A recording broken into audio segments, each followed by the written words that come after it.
Assalamualaikum warahmatullahi wabarakatuh.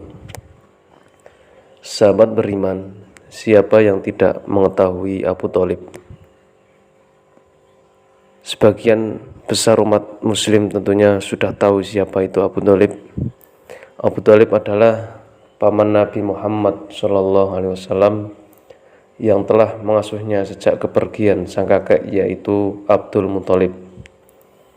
Abu Thalib sangat menyayangi Nabi Muhammad seperti anak kandungnya sendiri. Meskipun selalu melindungi semua perjuangan Nabi Muhammad SAW, hingga akhir hayatnya Abu Thalib tetap tidak mau bersyahadat. Lantas mengapa Abu Thalib tetap melindungi Nabi Muhammad SAW meski tidak memeluk agama Islam semasa hidupnya? Sahabat beriman yang dimuliakan Allah, alasan Abu Thalib melindungi Nabi Muhammad SAW yaitu karena ia adalah paman Nabi Muhammad yang telah merawatnya sejak yatim piatu pada usia 8 tahun. Mengutip dari buku Pintar Sejarah Islam karya Qasim, Ahmad Ibrahim dan Muhammad Soleh, Abu Thalib telah mengasuh dan melindungi Nabi dengan baik selama kurang lebih 42 tahun. Bahkan Abu Thalib lebih mengutamakan Nabi dibanding anak-anak kandungnya sendiri. Sahabat beriman, selama itu Abu Thalib selalu setia melindungi, menemani dan membela keponakannya hingga ajal menjemputnya, yakni 10 tahun setelah Nabi Muhammad SAW diutus sebagai Nabi dan Rasul. Suatu hari Abu Thalib pernah didatangi oleh pemuka kafir Quraisy yang namanya Abu Sufyan bin Harb. Kemudian ia berkata, "Wahai Abu Thalib, keponakanmu itu sudah mencaci maki berhala-berhala kita, mencela agama kita, tidak menghargai harapan-harapan kita, dan menganggap sesat nenek moyang kita. Sekarang harus kau hentikan dia, kalau tidak, biarlah kami sendiri yang akan menghadapinya.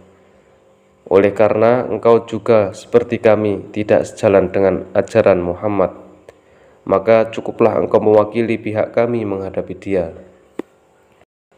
Namun, permintaan dari pemuka kafir Quraisy tersebut ditolak dengan baik oleh Abu Thalib.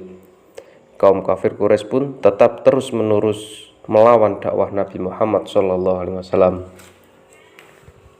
Di hari yang lain, mereka mendatangi Abu Thalib dengan membawa seorang pemuda rupawan bernama Umarah bin Walid bin Mughirah yang akan mereka berikan kepada Abu Thalib sebagai anak angkat.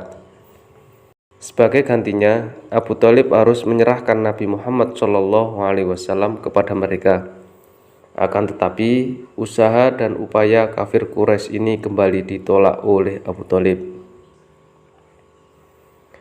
Sahabat beriman, dengan kemauan yang keras dan gigih, para elit Quraisy mendatangi Abu Thalib lagi seraya berkata, "Engkau sebagai orang yang terhormat di kalangan kami telah meminta kepadamu agar menghentikan keponakanmu itu. Tapi tidak juga kau lakukan. Kami tidak akan tinggal diam terhadap orang yang memaki nenek moyang kami, tidak menghargai harapan-harapan kami, dan mencela berhala-berhala kami.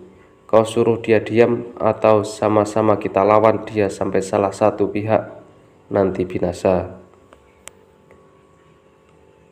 Sahabat beriman, tentunya berat sekali bagi Abu Thalib untuk berpisah atau bermusuhan dengan masyarakat. Namun, di sisi lain, ia tak sampai hati menyerahkan atau membuat keponakannya itu kecewa atau ditimpa mara bahaya yang dirancang oleh pemuka kaum kafir Quraisy. Abu Thalib kemudian memanggil Nabi Muhammad SAW menceritakan maksud para pemuka Quraisy tersebut. Ia menghimbau kepada Nabi Muhammad, "Jagalah aku, begitu juga jagalah dirimu. Jangan aku bebani hal-hal yang tidak dapat kupikul." Mendengar ucapan Abu Thalib itu, Nabi Muhammad SAW mengira pamannya tidak bersedia lagi melindunginya. Dengan nada yang santun, Nabi SAW pun berkata kepada pamannya, "Wahai paman, demi Allah, Kalaupun mereka meletakkan matahari di tangan kananku dan meletakkan bulan di tangan kiriku dengan maksud supaya aku meninggalkan tugas ini, sungguh tidak akan kutinggalkan.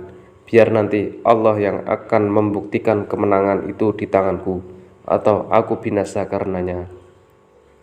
Setelah mengucapkan pernyataan itu, Nabi Muhammad SAW dengan ekspresi sedih menundukkan wajahnya seraya menangis meneteskan air mata. Ketika membalikkan badan hendak pergi, Abu Thalib memanggilnya, "Menghadaplah kemari, wahai anakku." Nabi Muhammad SAW pun berpaling menghadap ke arah Abu Thalib, lalu pamannya berkata, "Pergilah dan lakukanlah apa yang kamu kehendaki.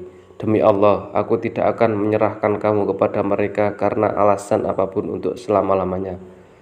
Pernyataan Abu Thalib tersebut sangat membesarkan dan meneguhkan hati Nabi Muhammad SAW untuk melaksanakan gerakan dakwahnya. Demikian kisah Abu Thalib yang senantiasa melindungi Nabi Muhammad SAW meskipun dirinya tidak memeluk agama Islam. Wallahu a'lam bishawab.